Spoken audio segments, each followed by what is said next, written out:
당은 약으로 조절하고 그 다음에 약으로 잘 안 되면 인슐린을 쓰고 이런 게 지금까지 공식이었단 말이에요. 맨 처음에 이 대사수술이 나왔을 때 수술로 당뇨를 고친다. 완전 황당하죠, 솔직히.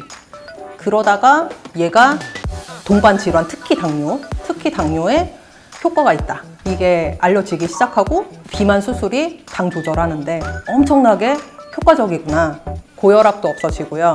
혹은 조절이 지금 약으로 잘 안 되는 분은 약을 줄인다든지 고지혈증이나 지방간, 수면무호흡증 이런 저런 것들이 많이 없어지죠.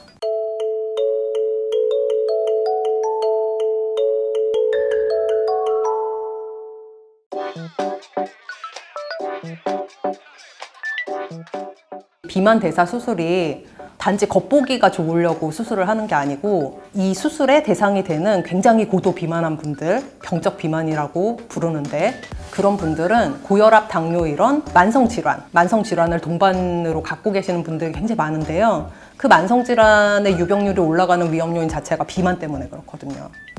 그래서 이 사람들이 맨 처음에 시작된 거는 실은 뭐 막 200kg, 300kg 이렇게 나가게 되면 그냥 살기가 힘들거든요. 맨 처음에는 그냥 그저 살을 빼기 위한 그런 방법으로 수술을 시작을 했는데요.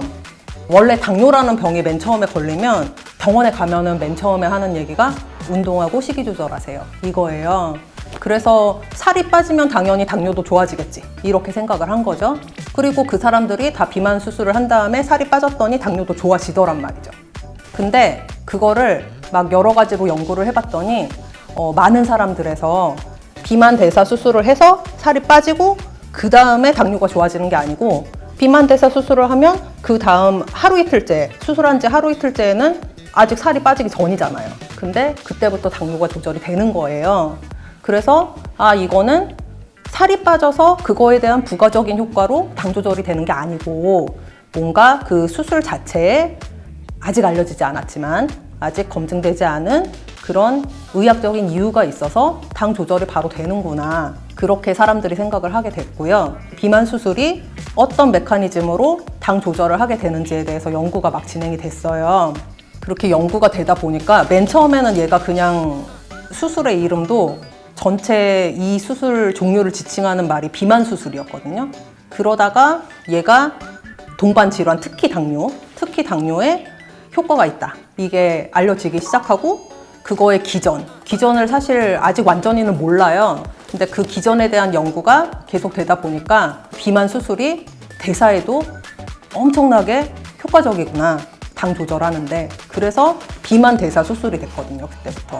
여러 가지 장 호르몬과 비만 대사 수술에는 여러 가지 있는데요. 그 중에 대표적인 한 가지가 십이지장을 우회하는 수술이에요. 그래서 그 음식물이 십이지장을 우회하는 그 기전에 뭔가 있을 거라고 생각을 하고 있는데요. 아직 연구 중입니다, 그거는. 당연히 당은 약으로 조절하고 그 다음에 약으로 잘 안 되면 인슐린을 쓰고 이런 게 지금까지 공식이었단 말이에요. 근데 거기다가 수술로 당뇨를 고친다. 완전 황당하죠, 솔직히.